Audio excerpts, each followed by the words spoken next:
We now walk around with a computer in our pocket that knows how we interact with the world, where we are physically.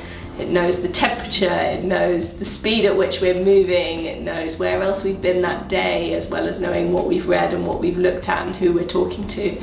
It's an amazingly connected mechanism for interacting with the world. And I think once storytellers start to really exploit that as a device for telling stories, then we'll start to see some really exciting things. You know, when we think about trends at Politico, you know, we think about it a little bit differently than I think a lot of people do, because we're a company who focuses on, you know, two of our biggest platforms at Politico are email and, you know, a print newspaper and live events.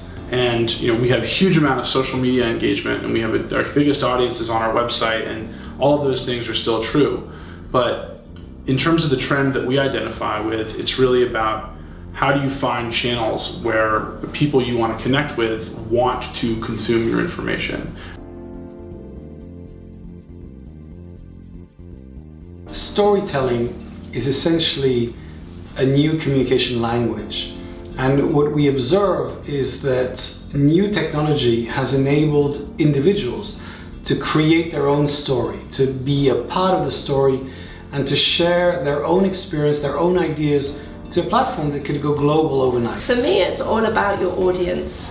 Everything starts with who you're trying to talk to and what you're trying to communicate to them. And the clearer you are about the audience, then you'll figure out the best way to reach them, whether that's on a different digital platform or using a different format, such as video, or trying to tell a story via the little Snapchat package, or whether you're trying to stitch together conversation across tweets.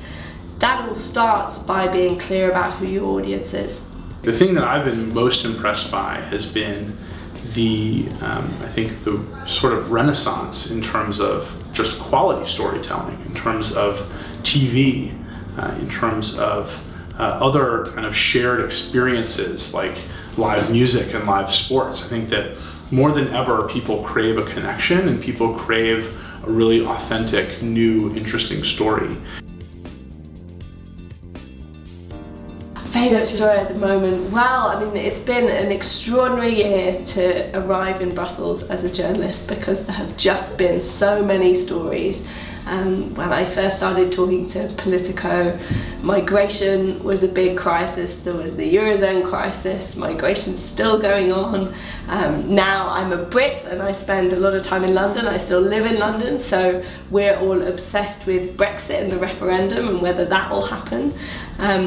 So I think there's just an embarrassment of riches for journalists in Brussels at the moment. Game of Thrones reminds me that power and politics and these dynamics that we deal with in the modern age have, you know, obviously it's a fantasy story, but, you know, these same dynamics have existed forever, and the issues and the egos and the power juggling that was being dealt with, you know, in the 1400s and 1500s, those same dynamics play out today in modern society. Barack Obama, and if you watched his correspondence dinner recently, he delivered an amazing story in which different technologies were used, including Snapchat, including video, including humor, and a real direct connection with the audience, and of course the legendary mic drop that has now become the ultimate mic drop.